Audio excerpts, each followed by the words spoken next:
Hey everyone, and welcome to What Did I Miss?, where today I want to take a look at the brand new opening title sequence for Star Trek Prodigy, which was just released by Paramount after being shown at the Television Critics Association press tour. As I mentioned in my last video, on September 8th, which is next week at the time of recording this video, there will be another Star Trek Day celebration online.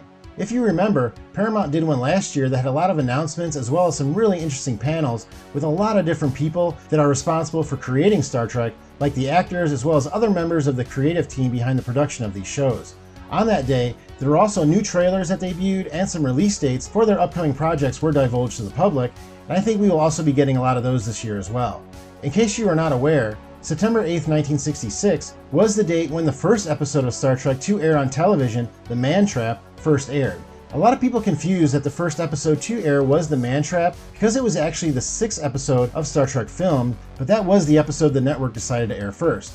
I think that Paramount releasing the opening credits of Prodigy online a week before the event is done in an effort to raise awareness not only for the series, which should be airing after the second season of Lower Decks and is about halfway finished, but also to generate some buzz for next week's event, where I bet we will not only get a release date for the first episode of the series, but also a full trailer. Before I get into it, if you do enjoy Star Trek and other cool sci-fi stuff, then think about subscribing so that you can catch my videos when they come out, and if you could leave a like on the video, that would be very much appreciated. So far, I have been really impressed with how beautiful Star Trek Prodigy has looked in the stills that have been released, and this sequence really didn't disappoint. The way everything in the trailer kind of flows together reminds me of the opening sequences of Discovery and Picard, and the score is also really gorgeous. The music was composed by Michael Giacchino, who has also composed the 3 movies in the Kelvin timeline, along with many other things, as he has won an Oscar, a Grammy, and 3 Emmys for his various work. I'm going to go frame by frame and tell you what I see, but as always, if you pick out anything, let us know in the comments. The first shot is the new ship, which was announced as the USS Protostar and is emerging at high speed from some sort of bubble. I have a theory about what this bubble is that I will get into a bit later in the sequence. The Protostar then comes across what looks like a rocky surface, but this is really the first one of the cast reveals in the sequence, as this is Rok-Tahk, an 8-year-old Brakarian, voiced by an 8-year-old actress, Riley Alizraki. Brakarians are a species that before this series had only been mentioned in novels involving the Next Generation crew, but one was said to have served on the USS Titan under Captain William Riker. The ship then emerges from a cloud, and we see a large purple eye that belongs to Dal, a character from an unidentified alien species that will be voiced by Brett Gray. From what I have seen about this series so far, I get the feeling that he, along with Gwyn, a character that I'll talk about in a minute, will be the main characters of the series, as both the actor who voices Dal and Kate Mulgrew have mentioned how extensively they have worked together. The Protostar then whips around some more planets, and then comes upon the helmet of Zero, a Medusan who will be voiced by Angus Amiri. They are a species that was first introduced in the original series episode Is There in Truth No Beauty, and are encased in a metallic suit due to the fact that their appearance can cause hysteria and death in other life forms. Zero is said to be learning about humanity from the crew, and I get the feeling that they will be a Spock or Data type character that is still learning to coexist with other life forms. The Protostar then flies through what looks like a nebula of blue mercury globules, which represent the character Murph, voiced by D. Bradley Baker. Murph is another character which we have not been told their species as of yet, but me and a lot of others have made comparisons to the Yaphet character from the ORVILLE. A few others have also stated that this character may be a young changeling, as if you recall, Odo stated on Deep Space Nine that when he was found, he was in a similar state, and it took him a while to stay in a stable humanoid form. This series does take place in the Delta Quadrant, and changelings are from the Gamma Quadrant, but Odo was one of many changelings that were sent out into space, so there's no reason why one could not have ended up in the Delta Quadrant just as easily as Odo ended up in the Alpha Quadrant. It would be really interesting to see an undeveloped changeling, but I'm not getting my hopes up as of yet.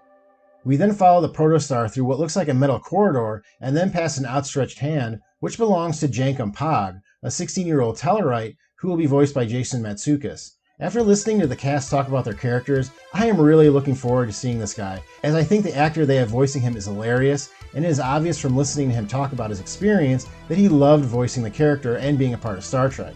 The Tellarites are an old species in Star Trek that have gotten more than one makeover throughout the years. I mean, if you think the Klingons have gotten worked over, you don't even want to look at what this species used to look like. But this design looks very similar to the one used on Discovery, which I think is the best, even if they do kind of look like a steampunk version of the Bebop character from Teenage Mutant Ninja Turtles. Next we see the Protostar fly through the long locks of the character Gwyn, who is voiced by Ella Purnell. This character is a new species, known as a Vau Na'acht, and is 17 years old.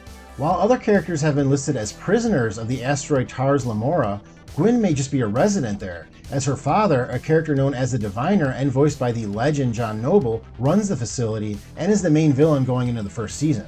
This may be why the next character we see is our first shot at another villain in the series, a character named Dreadnought and voiced by Jimmy Simpson. Fans of the series Black Mirror may remember the voice of Jimmy Simpson from the USS Callister episode.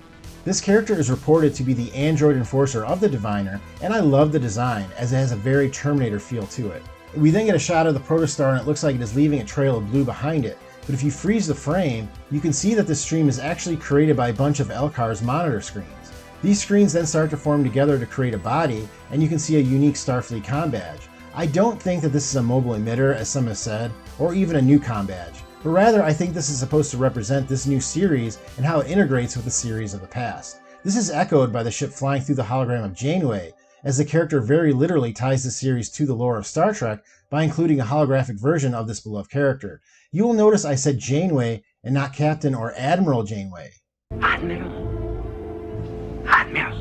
Because this is a hologram and not the real McCoy, so she will not be referred to as Captain on the series but just Janeway. Now this next shot I think is the most telling of the sequence, as we see the back of the protostar open up and a single warp engine emerge, and the two side nacelles move into a closer position as the ship seems to gain speed. I think this not only tells us why the ship is in the Delta Quadrant, but also how it ties to the Voyager. The USS Voyager also used a technology known as a variable geometry pylon, which basically meant that when the ship went to warp, the nacelles would move into a different position. You might say that it makes the ship more aerodynamic, but there's no air in space. So besides being different, there was never really a reason given as to why the Voyager did this each time the ship activated its warp engine. Until the series Star Trek Discovery jumped to the 32nd century, the Voyager was the only Federation ship shown to use this type of technology, so it would make sense that this was a specific design meant for a purpose. I think that whoever designed the Voyager also designed the Protostar, and designed it with the intention of bringing the Voyager home using this ship.